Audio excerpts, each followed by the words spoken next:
ঢাকা বিশ্ববিদ্যালয়ের সংবাদ সম্মেলন ইন্ডিয়ার মঞ্চের মুখপাত্র শফিকুল ওসমান বিন হাবিব আমাদের জয় শ্রীরাম ধ্বনিকে অপরাধের সাথে তুলনা করেছে। কিনা সে বলেছে জয় শ্রীরাম নাকি জয় বাংলার সাথে মিথ্যা কথা তোমার ভাবনা বলুন। বঙ্গবন্ধু জন্মের তার বাবার জন্মের আগে তোমার বাপ দাদার জন্মের আগে জয় শ্রীরাম। তুমি এটা ভাবতে পারো না। এটা ভেবে কি বুঝাতে চাও? তুমি কি সনাতনী বিরুদ্ধে আচরণ করছো? তুমি এটা বলে কি বুঝাতে চাও? তুমি সঠিক একটা কথা জেনে রেখো, তোমার বাপ দাদার জন্মের আগে সনাতন ধর্ম, যখন তোমার বাপ দাদার অস্তিত্ব ছিল না তখন সনাতনী ধর্ম ছিল, তখন সনাতন এটা সনাতনকে পূর্ণ করা। আমি সনাতনী সন্ত মন্ডলের কাছে এবং চিন্ময় বাবা সহ সবার কাছে প্রার্থনা, প্রত্যেক জেলা থেকে আমার ধর্ম অবমাননা করেছে এইগুলিতে আমার মামলা করতে হবে।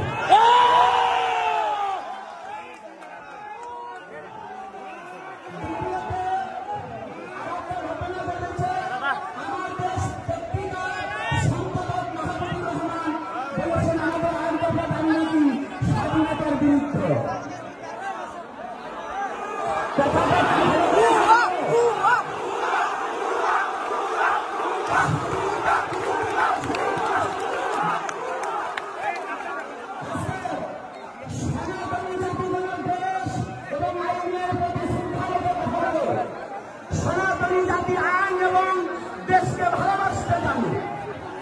যারা আজকে সনাতনী জাতিকে, যারা ইসলামকে এবং আমাদের এই সনাতনী জাতির আগ্রহকারীকে যারা রাষ্ট্রদ্রোহী এবং স্বাধীনতার বিরুদ্ধে ঘোষণা করছে, আমি মনে করি তিনি বাংলাদেশ নামে বোধ হয় পাকিস্তান থেকে এসেছে।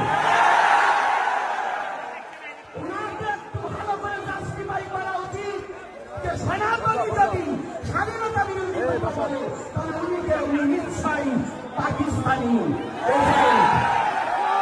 এজন্য যারা যে কথা বলবেন সনাতনীর বিরুদ্ধে, জীবনের ইতিহাসটাকে একটু দেখে নিতে হবে। ইতিহাস না দেখে সনাতনীদের বিরুদ্ধে লড়তে আসবেন না।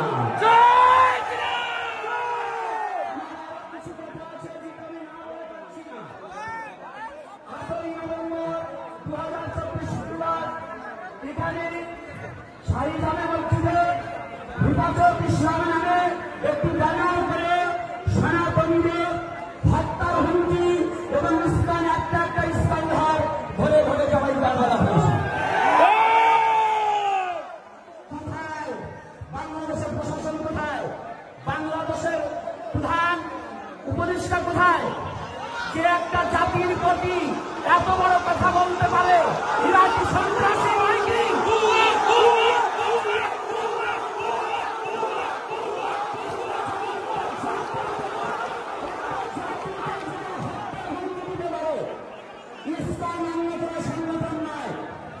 তারা জানে না এই বাংলার মাটিতে শ্রীকৃষ্ণ চৈতন্য মহাপ্রভুর বিদ্যালয় আর সেই শ্রীকৃষ্ণ চৈতন্য মহাপ্রভুর আদর্শ থেকে প্রতিপালন করা হয় ইস্কনে।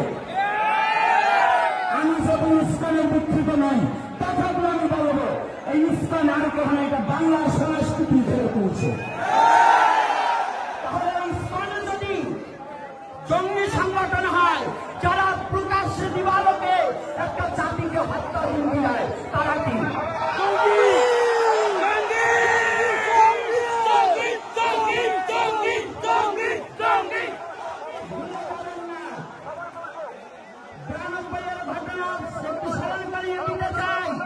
আপনাদের কথা দিয়ে আপনাকে আমি ফিরিয়ে দেই, জবাবদেহি করতে পারবেন না শফিকুল।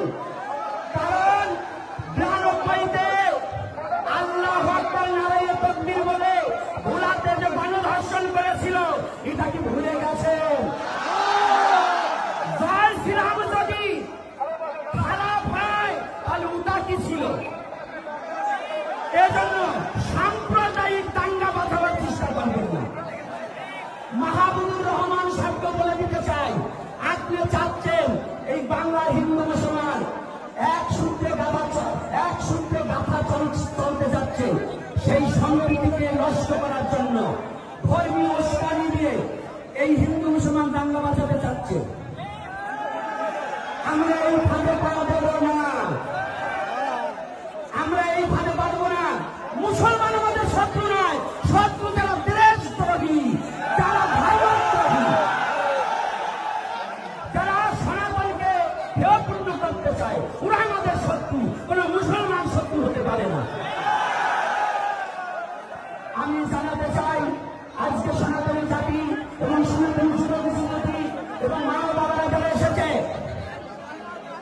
আজকে বিভিন্ন গাড়ি আটকিয়ে দেওয়া হয়েছে প্রশাসনের লোক। আমি প্রশাসনকে জানিয়ে দিতে চাই, ঘুমানো সিংহকে খুঁচিয়ে জাগাবেন না। আপনার যতগুলো বাংলাদেশের প্রশাসন আছে তার চেয়ে সনাতনী জাতি কোন অংশ কম নাই। সনাতনী জাতি এখন মরতে শিখেছে, কারণ সনাতনী জাতি জানে তাদের কোনো মৃত্যু নাই, মৃত্যু পরে আবার তাদের জন্ম আছে।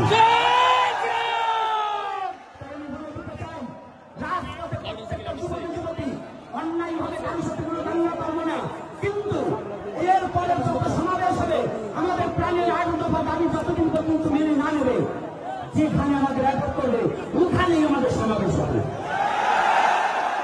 ওখানেই আমাদের সমাবেশ হবে। আর বিধায়ী আমি করবো না। তাই আপনারা যাওয়ার সময় আমাদের অনেক কুচক্র বহনকারী আমাদের চেষ্টা করবে, যারা আজকে সংযুক্ত করবো, কিন্তু তার মধ্য দিয়ে একটা কথা